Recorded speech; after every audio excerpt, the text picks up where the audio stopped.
I've been inspired by a lot of Catholic retreats that I've been on, and some interactions that have come out of that I think are really interesting, or much deeper than things that I've seen in video games before. And so I wanted to address this area and how digital could facilitate this area, since Catholic retreats already can do a lot of this stuff on their own without screens involved, and kind of the genres that play into that in existing games. Why would I do such a thing? There have been really deep interactions that have affected me a lot personally when I've been able to go. I've been on probably a dozen different retreats. And there's this underexplored area of games, especially in the digital space, that's really focused on communication. So I'm interested in that and exploring each of these areas. So heads up, there's a lot of Catholic imagery, and that's probably because I'm very Catholic. So you're just going to have to deal with that. But there's something really interesting that I have loved and enjoyed about my Catholicism in retreats, and the different parts that make up a retreat. And a lot of that is, well, I should ask first, how many people here have been on a religious retreat before? Okay, so that's actually a good portion of you guys. So there's a lot that happens. It's usually going away for 12 to 48 hours in a secluded space, so there's a real separation from the rest of society, and then an opportunity to explore a lot of deeper areas in kind of a safe way. The religious elements are fairly obvious in this, given that it's a religious retreat, and all the things you see in this picture, which depicts many of the things you'll see on a religious retreat, although this is kind of all at once. It's usually a bit more spread out. But there's a bunch of different things that exist not just in religion also. And so this is really cool territory in terms of like, how can games relate to or be influenced by this? And a lot of this inspiration came out of the realization a couple years ago that a lot of the gospel music that we sing in Mass when you go to church in Catholicism was only written about 50 years ago. So I wanted to see how I could contribute back on that sense too. So mindfulness is an area that expands beyond just like Catholicism, but prayer and journaling are tied into that. Bonding activities, presentations to set the tone, and small groups. These are all different elements that you'll run into across the course of a retreat, but I'm really going to focus in on the small group activity, since that's something that I have experienced both on retreats like Kairos and outside of retreats like Christian Life Community, which had a big impact on me at Loyola Marymount, my undergrad. So it's really a space to create a small, contained, safe environment to try being vulnerable with harder questions in life. In a religious context, you get to grow and deepen your relationship with God. In a non-religious context, which LGBTQ spaces have, as well as addiction therapy groups and some others, you can really you have a safe space to address hard topics that you are personally dealing with. So there are a bunch of different elements in the small group that you kind of have to set up in order to make sure that it is effective. Some privacy is a very good idea so that people do feel like they have some safety there. Having prompts to set the tone for what's going to go on there. Having the right mindset in terms of listening to each other and an opportunity to go deeper if you want to. It's really about presenting that opportunity. So that's Catholicism. What about video games? Well, I think that video games are great, and they're a super social activity in so many contexts and continue to be. So yeah, we should look into that. There's this really interesting space though that I'm so excited about that's been like out there for like 15 years and nobody's looking at it because it's super hard to set up, because you need local multiplayer, and like nobody does that anymore. But Pac-Man Versus was the first game to really introduce this to me, which is about using separate screens to convey different information to different players so that they have to communicate in order to accomplish whatever their goal is. Pac-Man Versus is just Pac-Man but the ghosts are played by 3 players, but they can't see the whole screen, so they have to talk to each other to gang up on Pac-Man. It's really exciting. I think Joystick used to joke about it being Miyamoto's best game he ever made. Fun fact, this game was unveiled to Namco after they finished it. But it was so significant, even though it didn't sell very well, that it influenced the creation of an entire console. So one of the biggest games that Nintendo showed off with the introduction of the Wii U was Mario Chase, or Chase Me, back at E3, and that was basically Pac-Man versus, again, by Miyamoto. Jackbox Party Pack is one of the other biggest inspirations to me on this front, and it is how you can get people to communicate in an interesting way locally through their devices when you have a screen broadcasting everything. So Quiplash was like a revolutionary moment for me in terms of this. Sadly, Miyamoto did not work on it. But there's a bunch of interesting stuff in this space that's mostly in the board game space or somewhere outside of video games. Like The Test is this game on Facebook Messenger that I've been playing a lot lately that's really cool and just like about trying to figure out what you know about each other before you hear it from each other. 36 Questions of Love you've probably heard of, and then there are prayers and retreats and things that also influence this area. So, what did I make? These are my experience goals, ultimately. They went through a lot of iteration and have changed, but I wanted to make something fun that would get to this deeper territory. And I scoped down to just 2 players doing that, and I wanted to get them to that same depth in a non-religious context, mostly because there's a lot of great feedback here that is less tied to religion and more tied to games, and so for the sake of the thesis for the game side, I wanted to lean into that, and how I could get this out to a wider audience, because I really like the idea of sharing this thing that's helped me a whole lot with more people. Technology is great, technology is fun, it's like a big passion for me, but I recognized also this could be a big distraction or cause problems compared to just going on a retreat. So what is it actually? This is my thesis. So 2 people will play cute animals and tough questions on a single mobile device, and we'll pass it back and forth here, I'll just walk you through it. It can go from 10 minutes to, I've seen games go for more than an hour.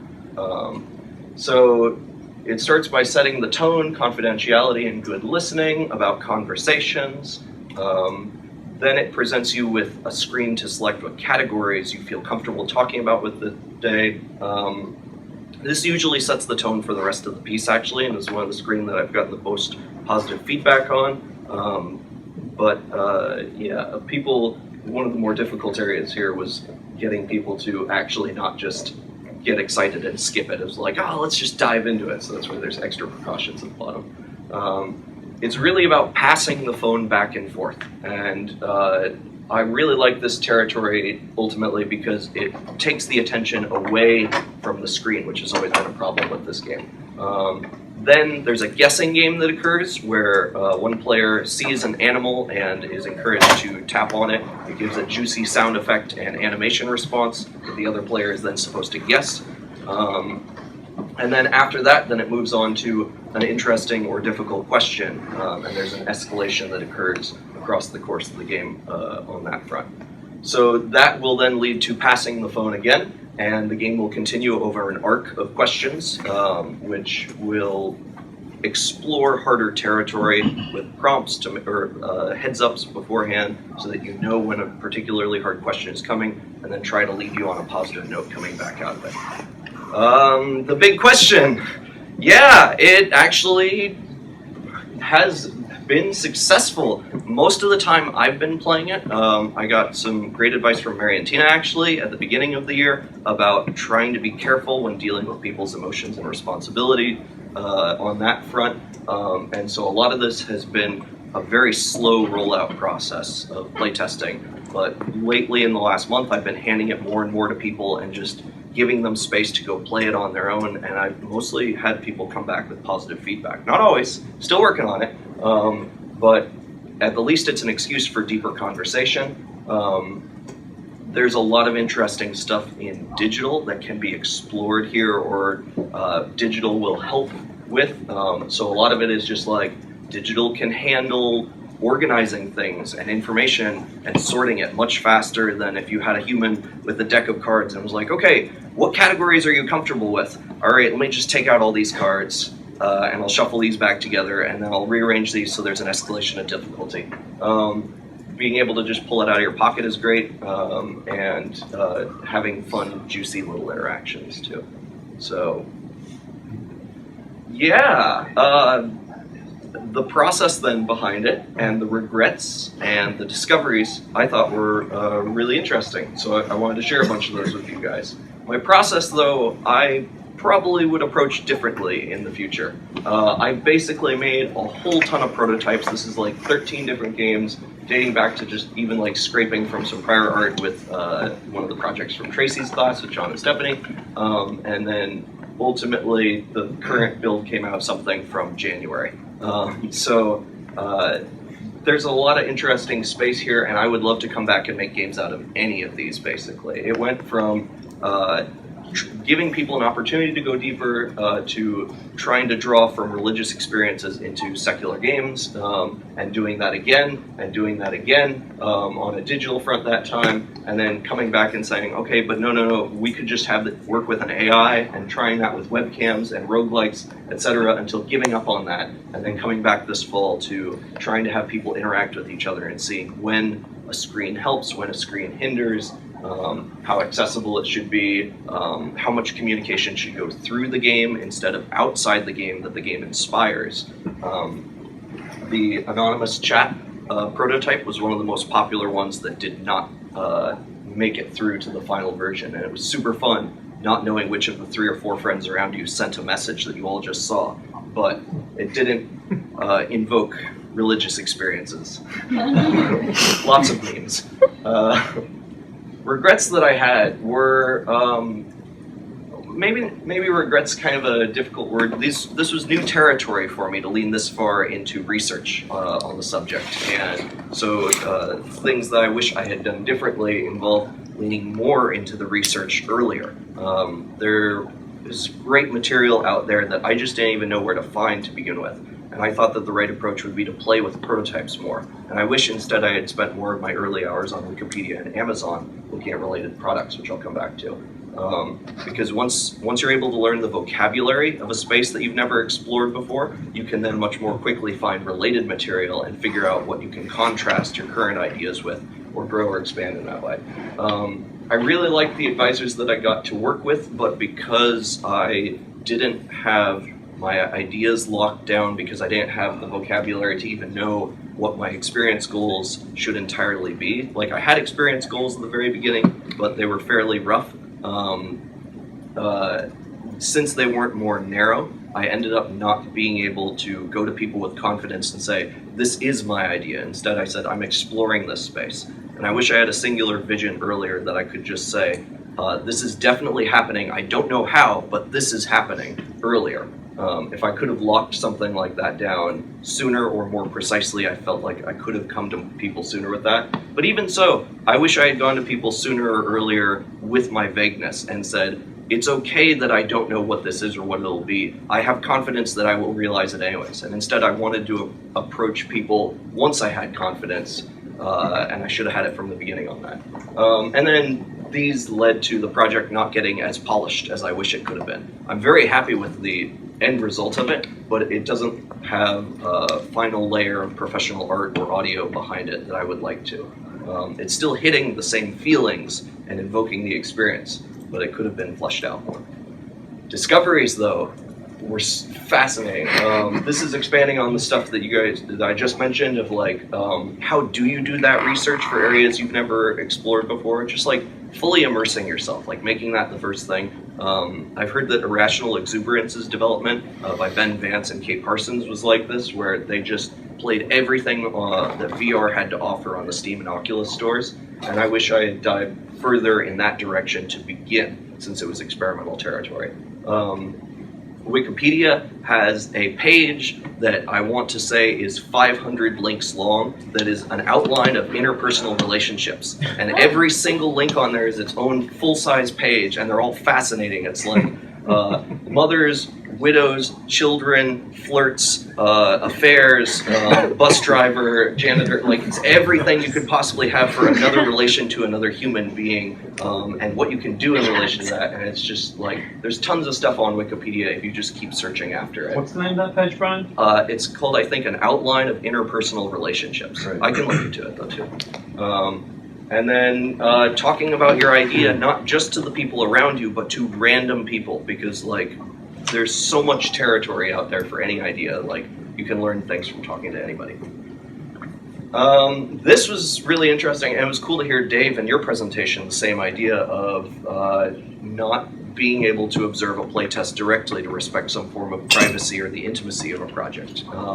So quantum physics has a phrase for it, which I'm stealing, called the observer effect. But this was a big issue to just be aware of and deal with in the process of I can't sit there where it's awkward, and yet I want to know what's going on, so I have to ultimately trust the players and give some distance and listen and see what happens. And it's not going to work as well, but it can still work. It just takes a bit longer.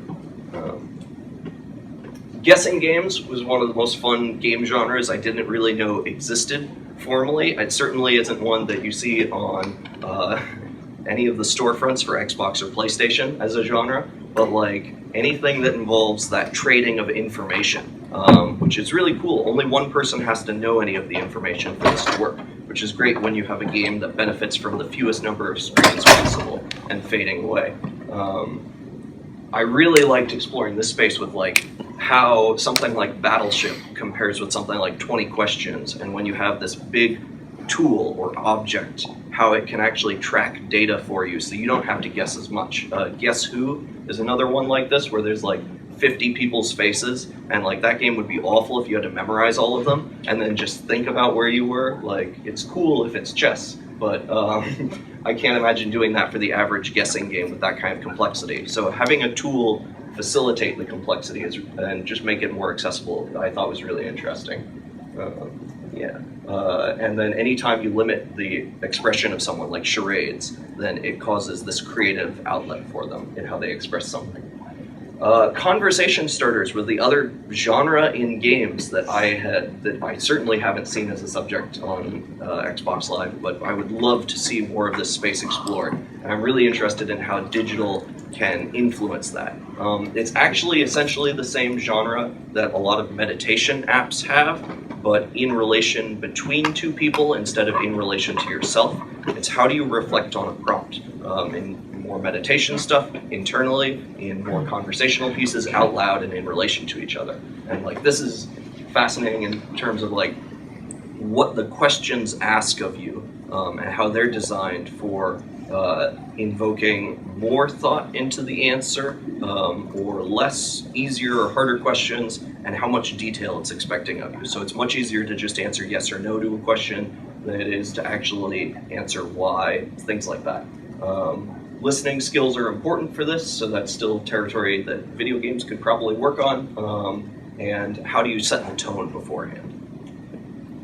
So I'm pretty happy with the outcome. It can be done.